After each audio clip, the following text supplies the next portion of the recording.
Hey y'all, it's Paula with Hillbilly Orchids. Welcome back to my channel.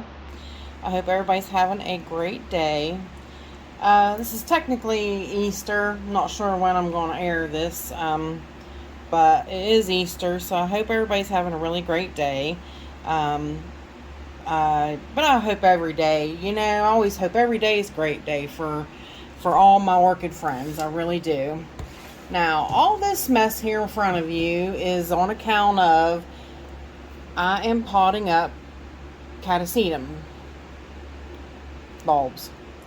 Okay, now the reason being they're starting their growth and it's time for them to be able to be potted into something to get ready to start growing down and get ready to be watered. Now, these guys are a little bit behind schedule.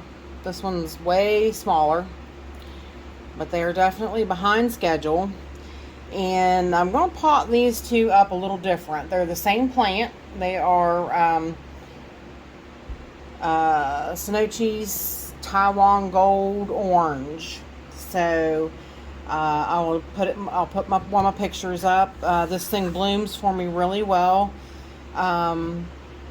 Has really done fantastic for me in the past. So I don't really see, any rhyme or reason why it would give me any trouble this time around.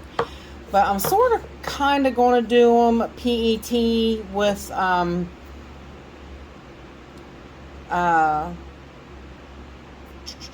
am I thinking?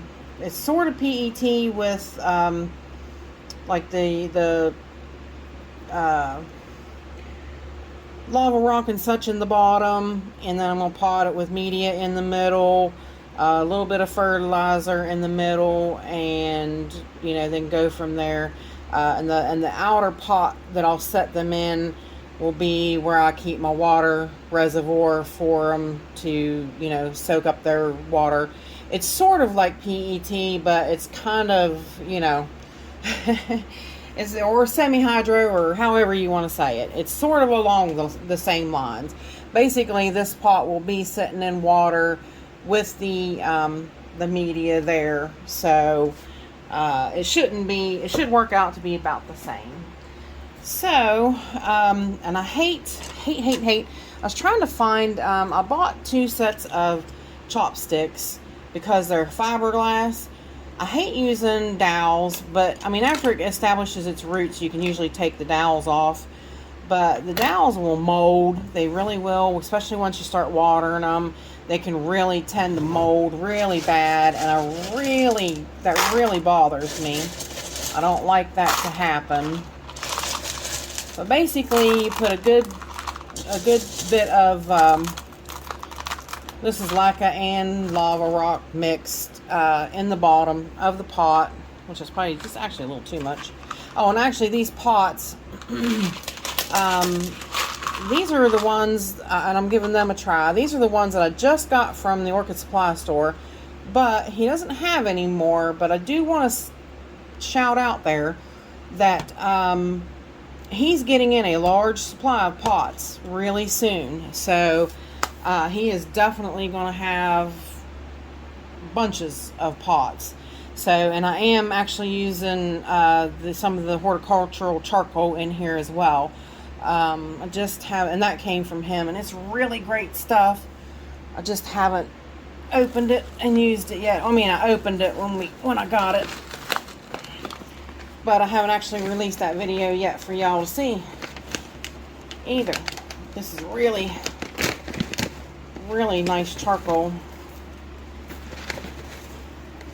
But charcoal always just seems to make everything a little better in the mix. I'm trying to watch what I'm doing because my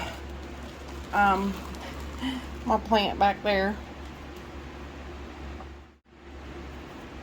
Okay, I'm back. I apologize about that. I had to stop again. But there is the, you can see the charcoal I just mixed in amongst that. Charcoal is just good to keep everything kind of pure and good. Keep all the impurities and stuff out. And it's really good charcoal. Of course, it's dirty. That's just charcoal for you. So we got, we definitely got that in there. So now we're going to put a little bit of the media in there. Just enough to kind of cover the bottom a little bit. Now I might go ahead and see if I can fuss with the sticks and get them in, because sometimes you have a little bit of troubles getting the sticks in. But also I am adding this, it's called Magic Cow. It's lawn fertilizer that Stephen Van Campen Lewis had told me about, and I'm just going to add just a few pinches in the bottom of that right there, or a decent sized little pinch in the bottom of that. And now I'm going to fuss with trying to get the sticks in, and I'm going to use some of the bigger ones for the big the big bulb.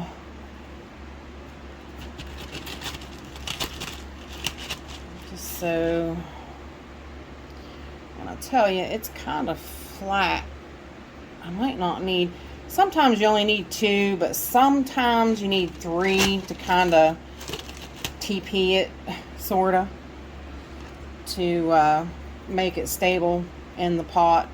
You definitely want it stable. You do not want it moving around. You want those roots to go down in and get situated where they are. Okay, I'm sorry I keep having to stop. It's Easter and I'm trying to get things worked out to get a meal in here for me and my husband, because I'm not cooking. So I'm trying to work on doing that, and everybody's bugging me.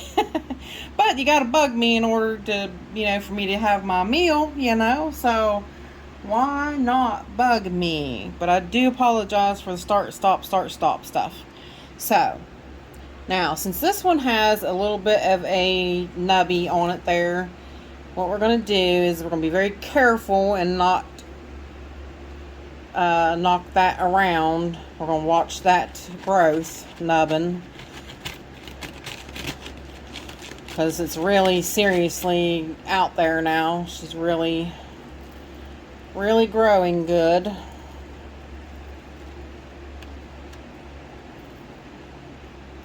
I don't like where that stick is gonna rest at because of that. Actually, I think we're gonna be good with the 2 because she is so flat. So I think that should work out just fine. Just testing the waters there a little bit before I get her in there. But what I'm gonna do too is take a piece of wire. Well, actually, sometimes I use wire, sometimes I use a hook and loop tape. Let's try hook and loop, because it's a little more softer, a little more giving on the plant. So, all right.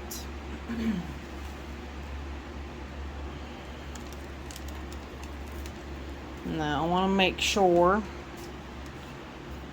that cut enough of this off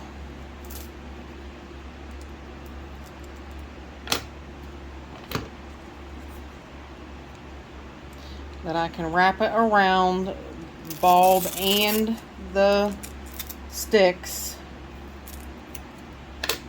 Make sure you have enough to make sure you go around everything, and if you have a little bit of leftover, that's good. That just so that you got enough that you're really holding on to it. And just like that.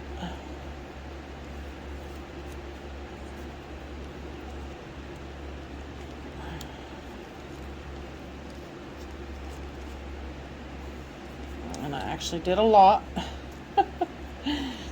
So, alright, so there she's like that. And And now we're going to put a little bit of stuff around her. Just a little bit.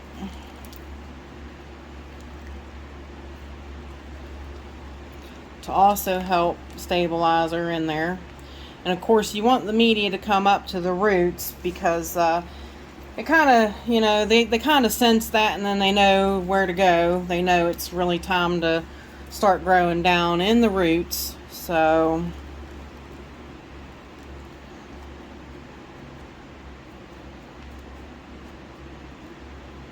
now, like that big chunk there in front of it, so we're gonna move that out of there a little bit. And I'm going to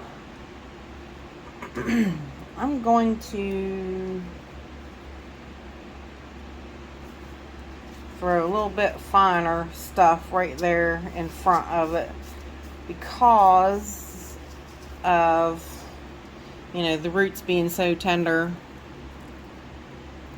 and delicate, like that, just like so. That looks pretty good and pretty stable.